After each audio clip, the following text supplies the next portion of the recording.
Hello friends, welcome to my channel Study at Home and today I am going to prepare for DSSB exam. ये मेरा day 1 है और मैं आप सभी के साथ शेयर करना चाहती हूँ कि मैंने क्या क्या किया ताकि जो भी मेरे साथ प्रिपेयर करना चाहे DSSB TGT SST के लिए वो कंफर्टेबली मुझे ज्वाइन करे और मेरे साथ आकर मुझे मोटिवेट करे।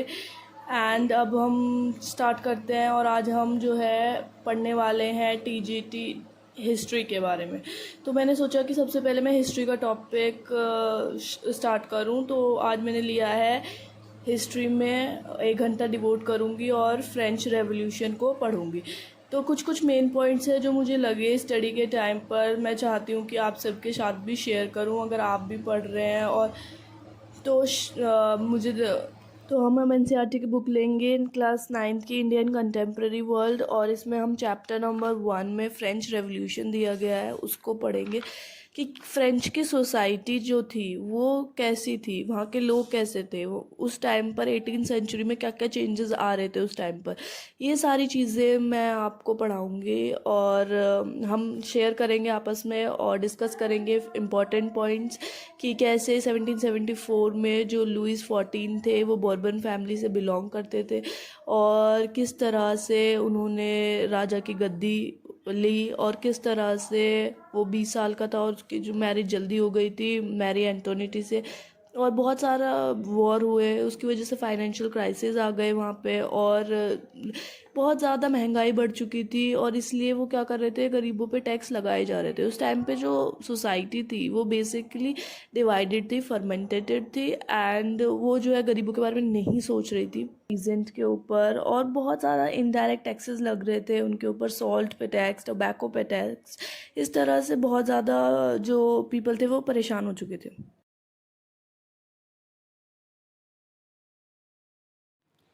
और इसी वजह से जो सोसाइटी थी वो डिवाइड हो चुकी थी, बहुत ज़्यादा क्राइसिस आ चुके थे वहाँ पे और बहुत ज़्यादा जो लोग थे वो बहुत ज़्यादा ही परेशान थे उस टाइम पर।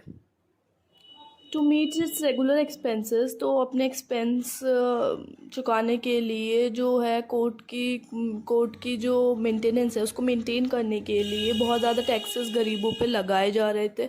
एंड इसकी वजह से क्या हुआ कि जो लोग हैं वो बहुत ज़्यादा परेशान हो चुके थे, बहुत ज़्यादा पुअर हो चुके थे। एंड ये सब आप पहले पेज नंबर 1 पे देखेंगे, ये सारी चीज़ें लिखी हुई हैं।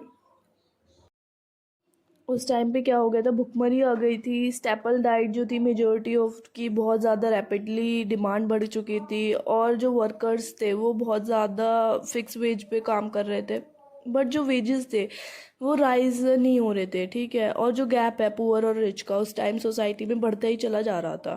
तो ये सारी सिचुएशन आ रही थी उस टाइम पे और 3 स्टेट में सोसाइटी डिवाइडेड थी, that is the clergy, nobles and third state and small peasants. तो आज हम यहीं तक रखते हैं गाइस और उसके बाद में मैं आपको बताऊंगी कि आज का दिन मेरा कैसा रहा। मुझे ऐसा लगता है कि मैंने आज अच्छा एफर्ट दिया। अगर आप भी प्रिपेयर कर रहे हैं DSSB SST के लिए तो मुझे कमेंट करें, सब्सक्राइब करें और हेल्प करें इस चैनल को ग्रोथ में। और मैं चाहती हूँ कि इस तरह से आप और मेरा जो कनेक्शन है वो मत टूटे नहीं और भी ज़्यादा स्ट्रॉन्ग होता चला जाए। और मैं ऐसी ही वीडियो डालती रहूँगी और नए नए सब्जेक्ट्स को एक्सप्लोर करूँगी आपके सभी के साथ। और मैं सोच रही हूँ कि अभी तो मैंने सिर्फ और सिर्फ हिस्ट्री पढ़ाई है आज के दिन, पर मैं अपकमिंग डेज़ में पॉलिटी, ज्योग्राफी, हर एक का एक एक टॉपिक लूँगी और बताऊँगी कि डे रूटीन, अपना जो डेली रूटीन है वो किस तरह से प्लान करें आप, और किस किस सब्जेक्ट को कितना पोर्शन दें, किस किस सब्जेक्ट को कितनी इम्पोर्टेंस देनी चाहिए आप सभी को। और मुझे ऐसा लगता है कि ये जो चीज़ें हैं वो हम खुद से ही सीख सकते हैं, कोई कोचिंग हमें नहीं सिखा सकती। प्लीज़ सब्सक्राइब करें, लाइक करें। Bye bye.